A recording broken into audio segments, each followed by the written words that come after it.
enquanto eu não ver o seu melhor, eu não vou parar, irmão. Ele os repreendeu por não terem fé e por teimarem em não acreditar no que haviam contado os que o tinham visto ressuscitado. Vou ler novamente esse mesmo versículo. Por último, Jesus apareceu aos 11 discípulos enquanto eles estavam à mesa comendo.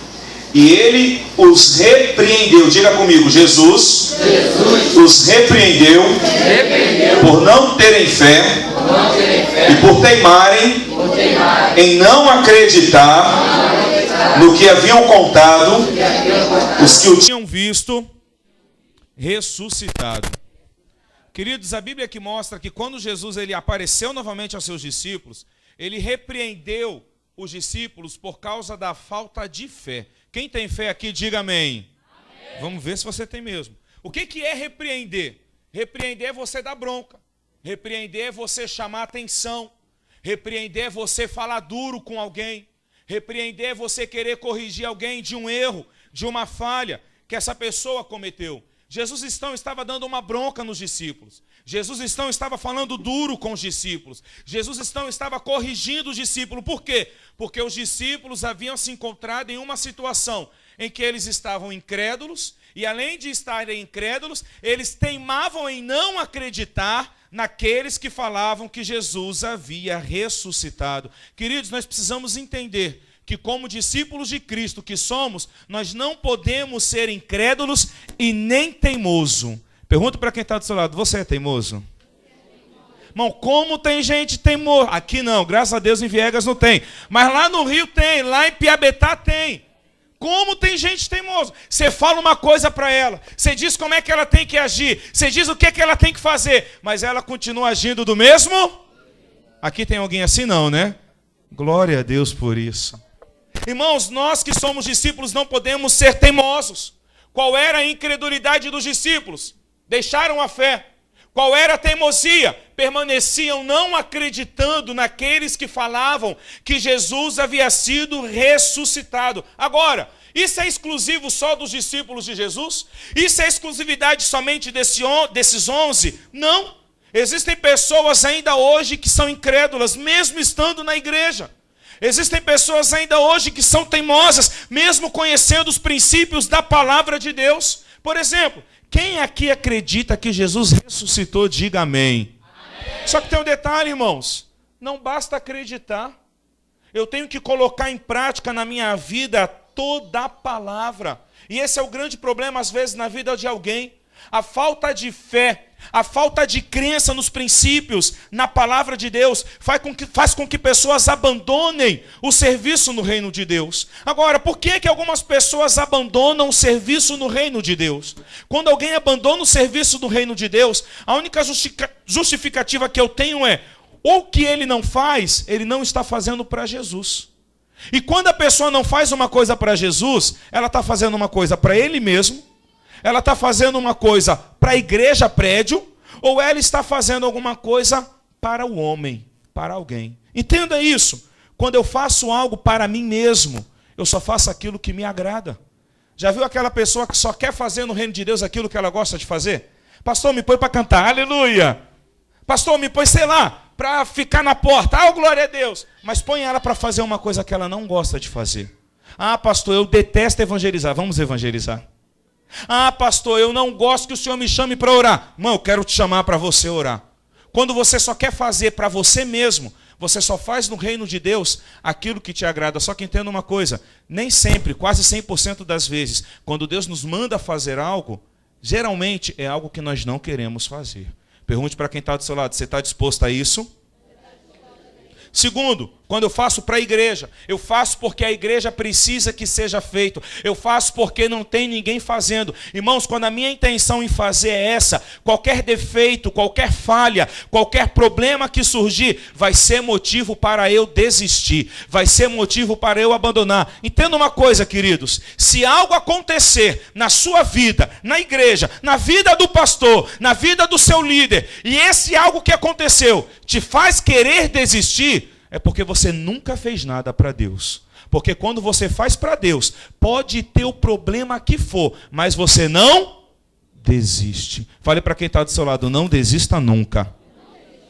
Por que é que os discípulos haviam desistido? Porque eles estavam acostumados a fazer com o homem Jesus, que é o terceiro.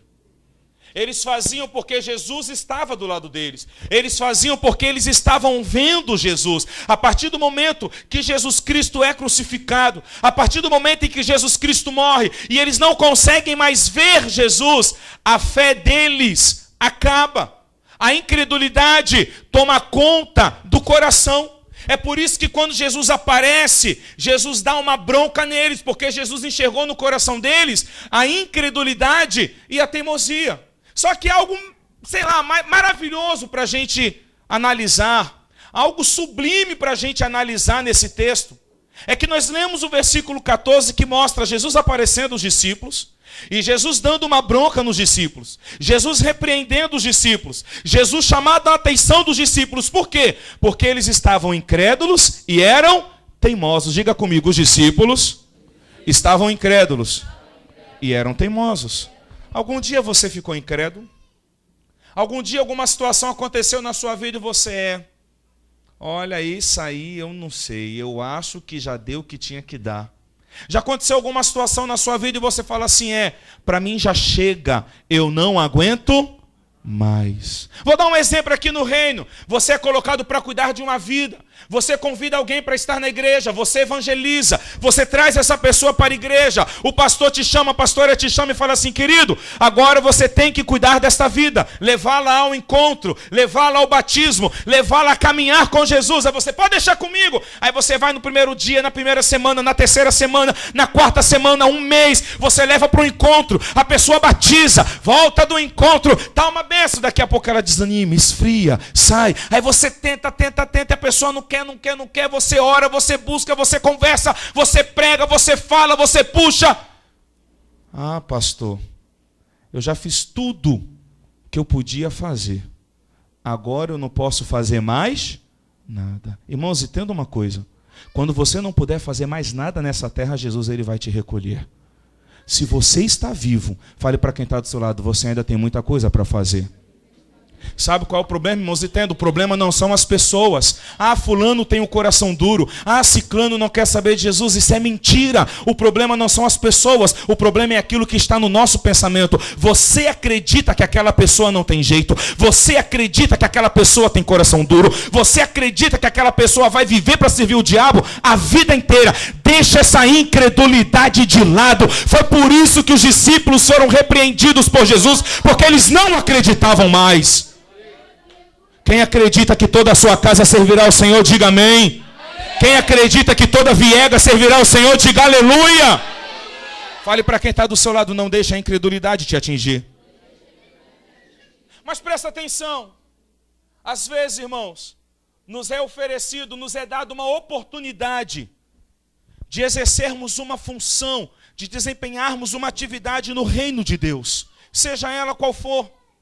Posição de liderança, assumir uma célula, abrir um trabalho de célula, de casa de milagre, apacentar uma vida. Aí tem pessoas que olham e falam assim, ah, pastor, agora não, está muito recente, eu ainda não estou preparado, eu ainda não estou pronto, ainda não é a minha hora. Espera mais um pouquinho. Irmãos, quantas vezes nós falamos não porque nos sentimos incapazes? Quantas vezes nós falamos não porque nos sentimos despreparados? Quantas vezes nós falamos não porque temos receio, porque temos medo? Mas entenda, Jesus apareceu até os discípulos e o versículo 14 diz que eles estavam incrédulos e que eles eram teimosos. Jesus repreende, Jesus dá bronca, Jesus chama atenção. Mas o que Jesus faz logo em seguida? Versículo 15. Então disse ele, e ele disse o quê? Leiam para mim, por favor. Não, calma aí. Jesus mandou quem ir por todo mundo? Jesus mandou quem aqui, nesse texto? Jesus mandou quem? Que discípulos? Que no versículo 14 eram o quê? Que no versículo 14 era o quê? No versículo 14 eles são incrédulos e teimosos. No versículo anterior Jesus precisou dar uma bronca neles. No versículo anterior Jesus precisou chamar a atenção deles. No versículo anterior Jesus precisou falar duro com eles. Mas logo depois olha para ele e diz assim: mesmo sendo incrédulo, mesmo sendo teimoso, mesmo não acreditando, ide por todo mundo e pregai o evangelho a toda criatura. Sabe por quê, meu irmão? Não é na minha força, não é na sua força, mas é na força do Senhor. Às vezes nós falamos não porque achamos que não podemos. Às vezes nós falamos não porque achamos que não vamos conseguir. Mas é desse jeito que Deus quer usar você. Porque não é você, é o Espírito Santo de Deus através de você. Jesus manda os discípulos incrédulos e teimosos irem. Só que quando Jesus os manda, olha o que Jesus fala, versículo 16. Quem crê e for batizado será, mas quem não crê... Calma aí. Versículo 14, eles são incrédulos, não creem. Versículo 15, Jesus manda eles irem. Versículo 16, Jesus fala: quem não crê será. Jesus coloca os discípulos para pensar. Ué, calma aí. Ele me deu uma bronca porque eu sou incrédulo, então eu não estou tendo fé. Agora ele diz que eu posso ir pregar o evangelho a toda criatura. E logo em seguida ele fala que se eu não tiver fé, eu serei condenado. Aí a gente entende aquele texto que diz: de que adianta você ganhar o mundo inteiro e... Meu irmão, você pode não acreditar e fazer, e Deus vai honrar. Você pode não acreditar e ir à frente, Deus vai fazer acontecer. Mas se você continuar na incredulidade, a salvação não virá para a sua vida. Fale para quem está do seu lado: está na hora de deixar a incredulidade de lado. Irmão, você já pensou alguém pregar salvação para os outros? Ver os outros sendo salvos e libertos e ele mesmo sendo condenado? Eles deveriam pregar uma mensagem ordenada por Jesus, onde a base dessa mensagem deveria ser a fé.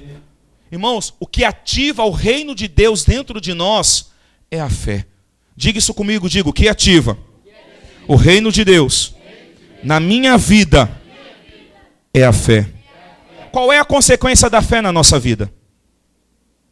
Esse texto que nós lemos nos mostra duas consequências. Primeiro, quem crer e for batizado será... Então a fé, ela vem para a salvação. Quem crê que vai ser salvo aqui, diga glória a Deus. Você acredita nisso de verdade? Só que a gente também sabe que fé é uma só. Fé ou você tem, ou você não tem. Não existe muita fé, pouca fé, não. Fé é fé. Então se você tem fé para a salvação, você tem que ter fé para o segundo passo, que a fé ativa na sua vida. O que a fé ativa? Versículo 17. Esses sinais, Esses sinais o quê? Vão acompanhar quem? Deixa eu perguntar de novo aqui. Quem crê, diga amém. Quem tem fé, diga aleluia. Quem acredita que a sua família vai ser de Jesus, diga glória a Deus. Quem crê que Viegas vai se render ao reino dos céus, diga aleluia. Estes sinais seguirão aos que? Quais são os sinais? Quais são os sinais? Primeiro, está escrito aí, gente. Qual é o primeiro sinal? Expulsar o quê? Vamos lá. Estamos tendo reunião. Daqui a pouco entra uma pessoa na igreja, endemoninhada, possessa de demônio. E aí trazem essa pessoa à frente. E aí a gente manda ela ficar quieta, de joelho, mão para trás. E aí pergunta para a igreja: quem acredita que esses demônios vão sair dessa vida, diga amém. O que você diria? Tem gente que está até com medo de falar. O que você diria? Amém. Você acredita que o poder da oração é mais forte do que o demônio? Sim ou não? Sim? Então se o pastor falar: nós vamos orar, o demônio vai sair, diga amém. O que você diria? Amém. Porque você crê. Aí o pastor diz assim: então já que você crê, e a Bíblia fala que esses sinais seguirão aos que creem, eu vou escolher alguém para orar.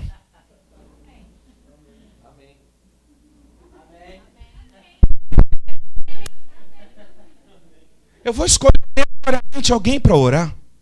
Meu irmão, vai ter gente nessa hora. Lembrei daquela música: o chão vai tremer. Jesus, eu não. Vai ter que colher na cadeira.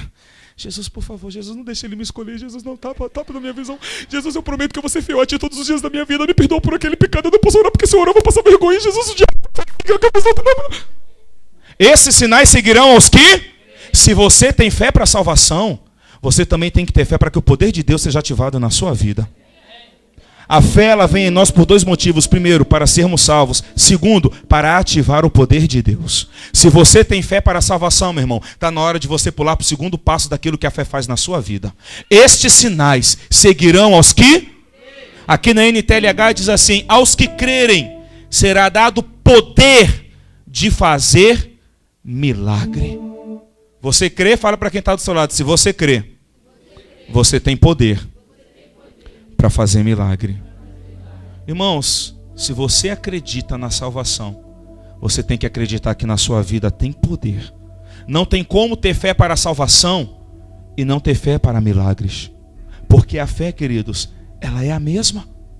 Entenda uma coisa, irmãos, quem faz o milagre é Jesus. Só que para o milagre acontecer, ele precisa usar alguém que tem fé.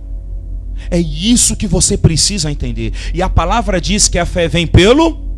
A fé vem pelo... Se eu não tenho fé para fazer o milagre acontecer, se eu não tenho fé para orar pelo doente e declarar que ele vai ficar curado, se eu não tenho fé para pôr a mão no endemoniado e ele ficar liberto, se eu não tenho fé para o milagre acontecer, sabe o que isso quer dizer? Que eu não tenho dado ouvido à voz de Deus, porque a fé vem pelo... Agora pergunta para quem está do seu lado: você tem dado ouvido para quem? O que é dar ouvido à voz de Deus? Às vezes nós ouvimos a voz de Deus, mas não damos ouvido à voz de Deus. Como assim? Meus filhos. Eu tenho um filho, Gabriel, 5 anos. Às vezes eu olho para ele e falo: Gabriel, fica quieto, não corre, você vai cair, se machucar. Senta. Aí ele senta. Aí eu saio, daqui a pouco quando eu volto, o que Gabriel está fazendo? Ele ouviu o que eu disse? Ouviu, é claro que ele ouviu. Ele tem ouvido, gente. Mas ele não deu. Então às vezes você ouve, só que você não dá ouvido. Que Deus fala, Deus fala. Que Deus chama, Deus chama. Que Deus manda, Deus manda. Pergunta de novo para quem está do seu lado: você tem dado ouvido? Olha o que Jesus faz com os discípulos: repreende eles, dá bronca neles e depois manda eles irem. Você pode se achar o pior dos homens, você pode se achar o mais incapaz desta igreja, você pode se achar o mais despreparado. Deus quer te usar assim mesmo.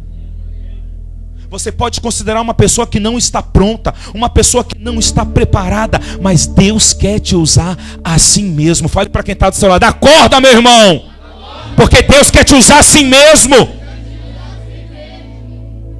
A palavra de Deus gera fé.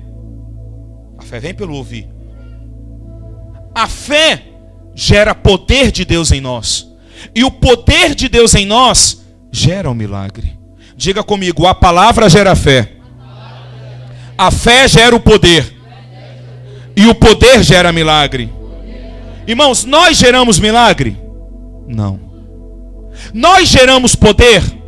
Não. Nós geramos a fé? Não. Mas a palavra nós podemos falar. Se você falar a palavra, a fé será gerada.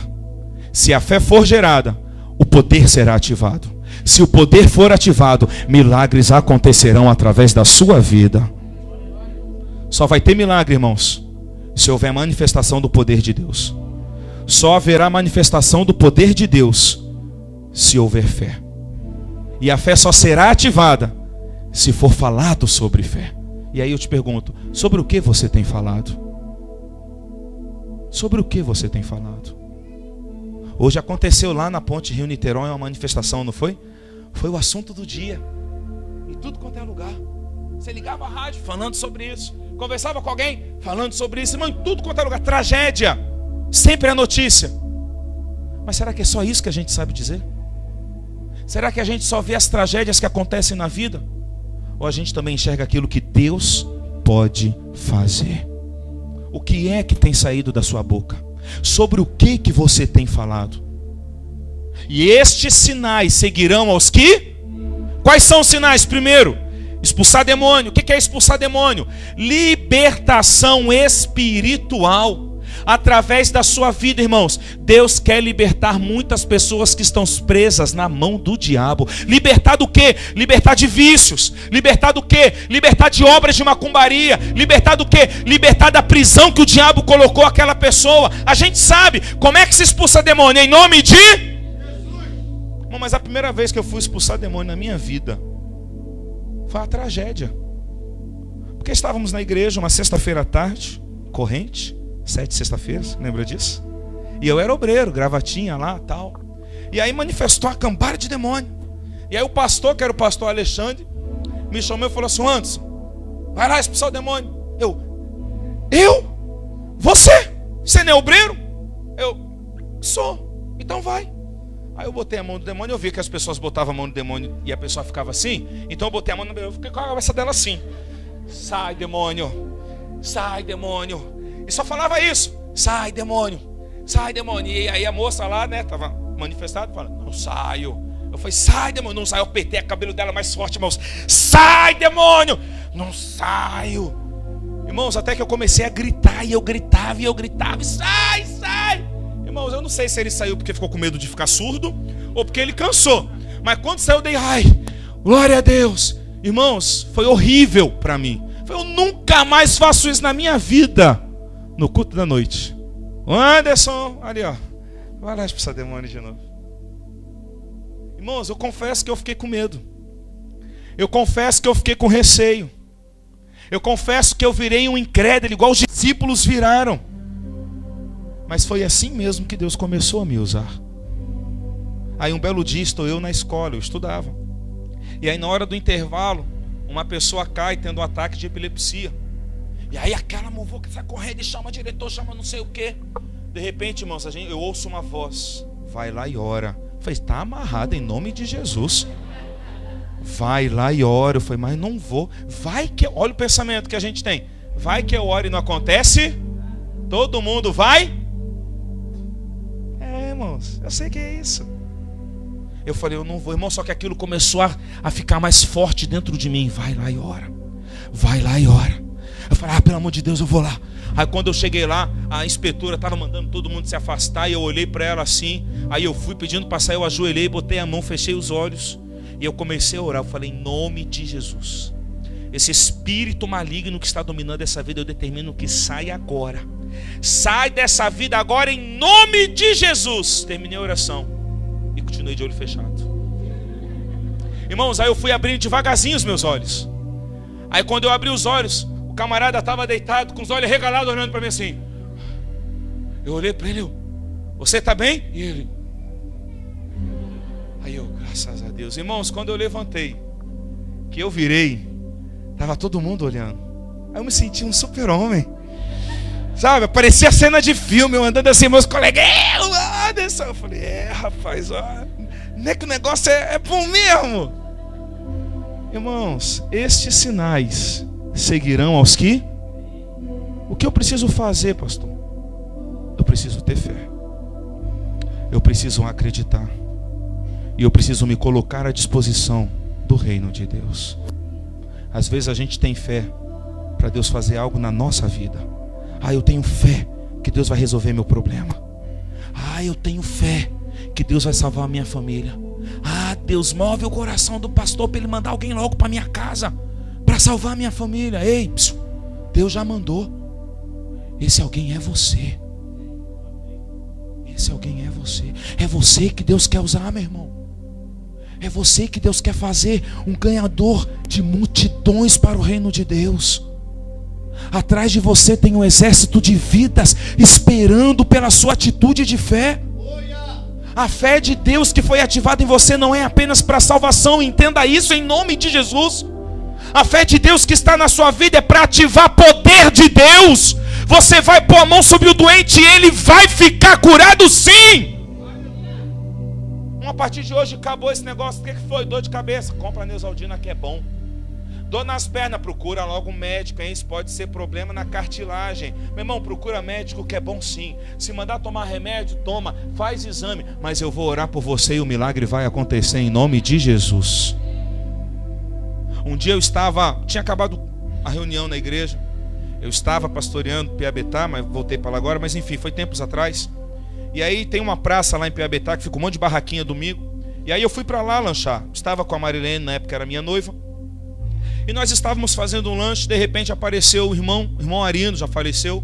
E quando eu olho para o irmão Arino, eu falo: irmão, o que aconteceu que você não foi no culto hoje? Ele falou: pastor, eu estou desde as 4 horas da tarde na emergência para ser atendido por causa da minha perna. Aí quando ele puxou a calça, irmão, estava ferida aberta na perna dele. Eu não estou aguentando de dor, pastor. Eu fui atendido, o médico só olhou para mim, mandou pagar um remédio e ir embora para casa. Eu falei, é desse jeito mesmo. Pastor, está doendo muito minha perna. Eu olhei para eles, irmão, falei, irmão, levanta as calças de novo, que eu vou orar por você. Aí eu peguei o meu lanche, estava comendo um hambúrguer que não me pertence mais. Estou liberto disso. Dei para minha esposa segurar. Eu dobrei meu joelho, irmãos, aquela ferida feia, com pus saindo. Meti minha mão nela. Pá. E eu comecei a orar em voz alta. Só que a praça de Piabetá, domingo à noite, é lotada. É muito jovem. Irmãos, eu comecei a orar e daqui a pouco eu comecei a orar alto e decretando um milagre na vida do Arino. E quando eu terminei de orar, eu olhei para ele e falei, Arino, agora bate o pé. E ele, pastor, mas dói. Eu falei, bate o pé. Aí ele, sabe aquele irmão que está cheio de fé? Bate o pé. Pastor, já bati. Eu falei, não, irmão, bate o pé de verdade. Pula, faz o que você não podia fazer. Você pode estar vendo ferida, mas Deus já manifestou um milagre na sua vida. A fé ativa o poder de Deus. Ele bateu o pé, ele pulou e ele começou a chorar. Pastor, não está mais doendo. Ali naquela brincadeira, 3 pessoas procuraram e aceitaram Jesus. Verdadeiro. Olha que coisa interessante no versículo 20. Os discípulos foram anunciar o evangelho por toda parte. Quais discípulos que foram anunciar o evangelho por toda parte? Aqueles que eram incrédulos e estavam teimosos. Eu não acredito. Eu não acredito em mim. Mas se Deus acredita em mim, eu vou. Eu não acredito que eu posso ganhar a minha família.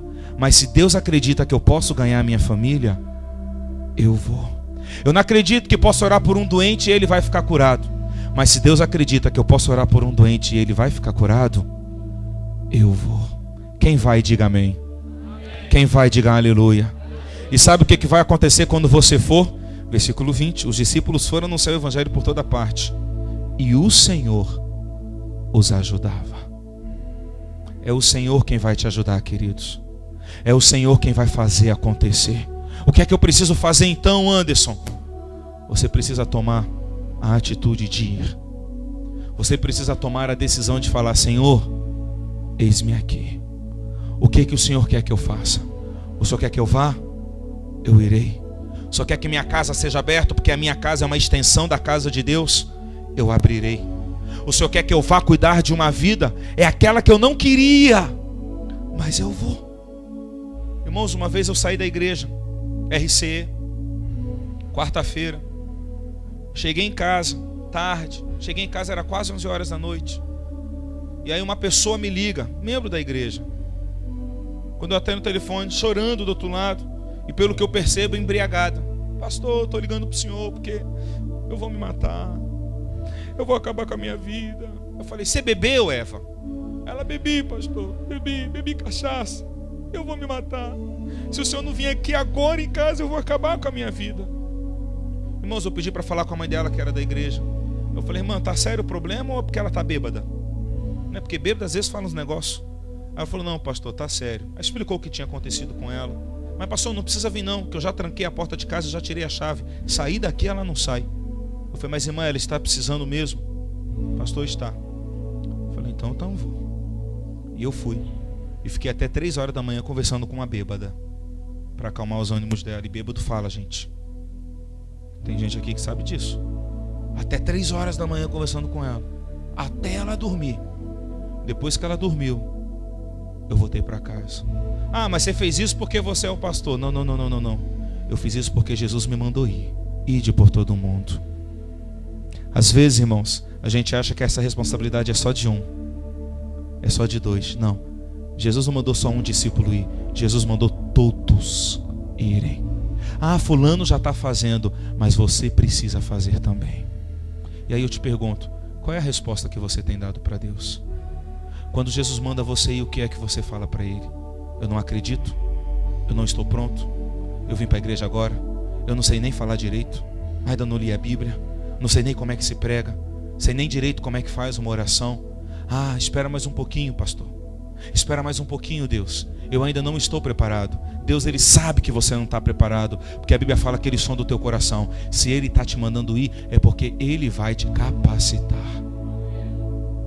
Uma coisa interessante que Deus fez com Abraão, que Deus chama Abraão no momento de amargura, de tristeza, querendo reafirmar na vida dele a promessa que havia feito para ele: tu vais ser pai de uma grande nação. E aí ele resmunga com Deus: Deus, como é que essa palavra vai se cumprir sobre a minha vida? Porque o que eu tenho, que eu estou preparando para herdar tudo aqui, não é nem filho meu, é servo. Minha mulher nem filho pode ter.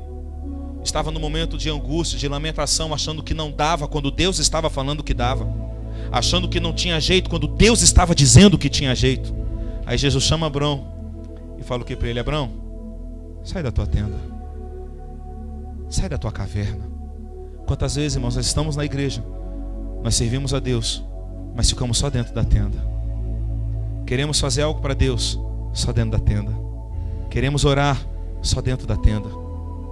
Queremos chorar, só dentro da tenda. Queremos fazer alguma coisa, só dentro da tenda. Só que Deus está falando para você nessa noite: sai da tenda. Para de me buscar só dentro da tenda. Para de querer falar comigo só dentro da tenda. Para de querer fazer algo para mim só dentro da tenda. Deus manda Abraão sair. Aí quando Abraão sai, Deus fala para ele assim: Abraão, conta a areia. E Abraão falou: Senhor, não tem como. E Deus: tá bom, então vou facilitar. Olha para o céu. Ele olhou: conta as estrelas do céu. Deixa eu perguntar, quem já tentou contar estrela no céu? Não, pelo amor de Deus, irmão, ninguém tentou. Quem já tentou contar estrela no céu? Eu já, irmãos. Quem conseguiu contar? Ué, ninguém. Eu já tentei 1, 2, 3, 4, 5, 6, 7, 21, 23. Ih, perdi a conta. Irmãos, não dá. Eu fico tentando imaginar quantas vezes Abraão ficou tentando para dar uma resposta para Deus. Aí quando ele fala: Senhor, é impossível contar, não dá para contar. Aí Deus fala com Abraão: assim será a tua. O que isso quer dizer? Se você tomar a decisão de sair da tenda, assim será a quantidade de vidas que você arrebanhará para o reino de Deus. Saia da tenda. Fale para quem está do seu lado: saia da tenda. Sabe por que ainda tem parente seu que não está na casa de Deus? Porque você está dentro da tenda. Sabe por que tem amigos seus que ainda não estão aqui? Porque você ainda está dentro da tenda. Está na hora de sair da tenda. Quem quer sair da tenda, diga amém. Se você quer, se coloque de pé. Esses sinais seguirão aos que crerem. Aos que crerem será dado poder para fazer milagre. Vou perguntar de novo: quem tem fé que quando Jesus voltar vai ser salvo, diga amém. Se você tem fé para a salvação, a sua fé tem que ativar o poder de Deus na sua vida. Quem quer fazer isso agora, diga aleluia. Se você quer, eu vou pedir algo para você. Eu gostaria que você procurasse uma pessoa que não seja a pessoa que está sentada do seu lado, e nem que seja alguém que esteja atrás de você. Procure alguém e pegue nas duas mãos dessa pessoa. Você pode fazer isso? Pode? Vamos lá? Ei, Jesus, exalta